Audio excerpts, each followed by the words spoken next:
สวัสดีค่ะพบกันอีกครั้งทางช่องชมพู่แฮนดิคราฟนะคะคลิปนี้แม่แต่จะมาแชร์เทคนิคการถักขอบริมกระเป๋าด้านบนลายสวยๆแบบนี้นะคะเป็นวิธีการถักที่ง่ายๆแต่สามารถแต่งให้กระเป๋าเราสวยหวานดูมีลูกเล่นมากขึ้นนะคะวิธีการนะคะเมื่อเราถักกระเป๋าครบทุกแถวแล้วในแถวสุดท้ายนะคะที่เราจะถักขอบริมกระเป๋าหลักแรกให้เราถักควักธรรมดาลงไปค่ะ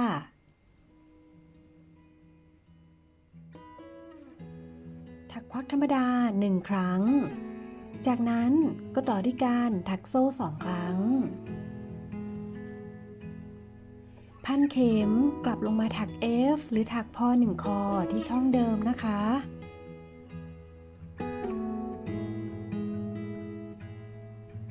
ถัก F ครั้งที่1เสร็จไปแล้วจากนั้นพันเข็มกลับลงมาถัก F ครั้งที่2ลงในช่องเดิมค่ะ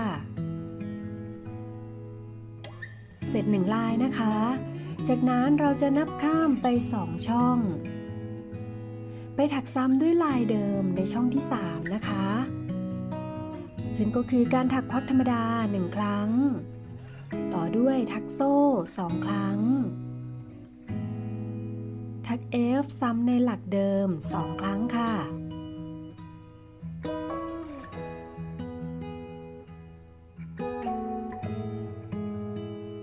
ต่อไปก็ถักซ้ำในรูปแบบเดิมนะคะ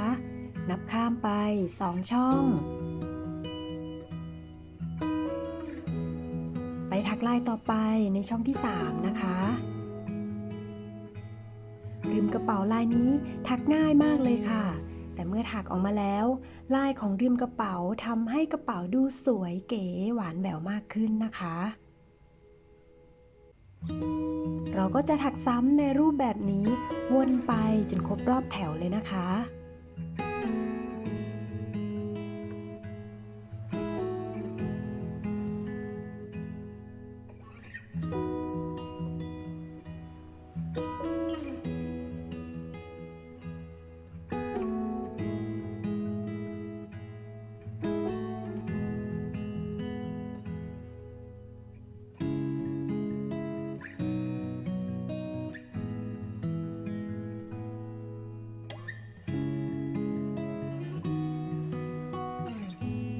ตอนนี้ถักมาได้4ลายแล้วตัวลายก็จะออกมาหน้าตาแบบนี้นะคะ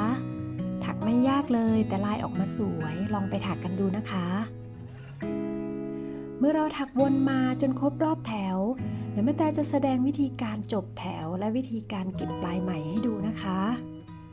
กระเป๋าที่แสดงเป็นตัวอย่างวันนี้เป็นกระเป๋าเชือกร่มนะคะแต่กระเป๋าเชือกฟอกหรือกระเป๋าใหม่อื่นๆก็สามารถใช้ลายนี้ได้เช่นกันนะคะ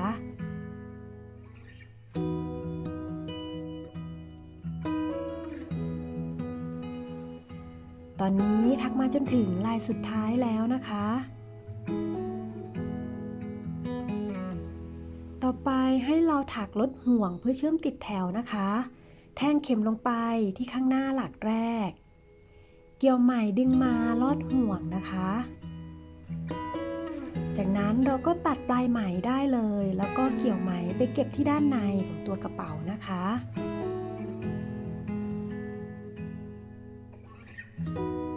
ตรงนี้ก็ดึงปลายไหมผ่านห่วงโซ่สุดท้ายแล้วดึงให้แน่นนะคะเราจะใช้เข็มถักเกี่ยวไปเก็บด้านในเลยก็ได้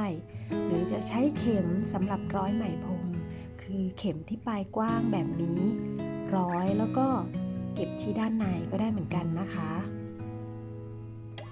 แต่จะใช้วิธีแทงเข็มกลับลงไปที่ช่องเดิมจากนั้นก็แทงปลายไหมเก็บผ่านหลักนะคะ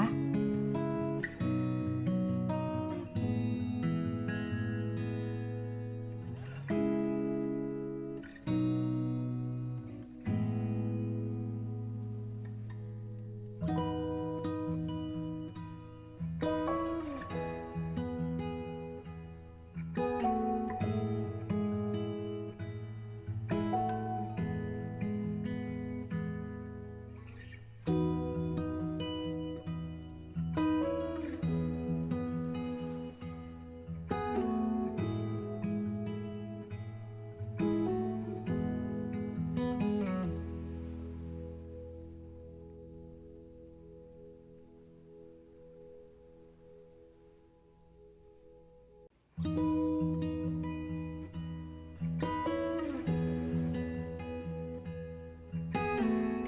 ก็สำเร็จแล้วนะคะ การถักขอบริมกระเป๋าลายง่ายๆแต่ลายออกมาสวยเก๋ทำให้งานดูมีสีสันน่าใช้มากขึ้นนะคะ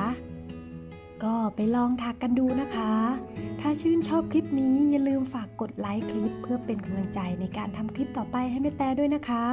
และอย่าลืมฝากกด Subscribe เพื่อรับชมคลิปใหม่ๆก่อนใครจากช่องชมพู่แฮนดี้คราฟต์ด้วยนะคะ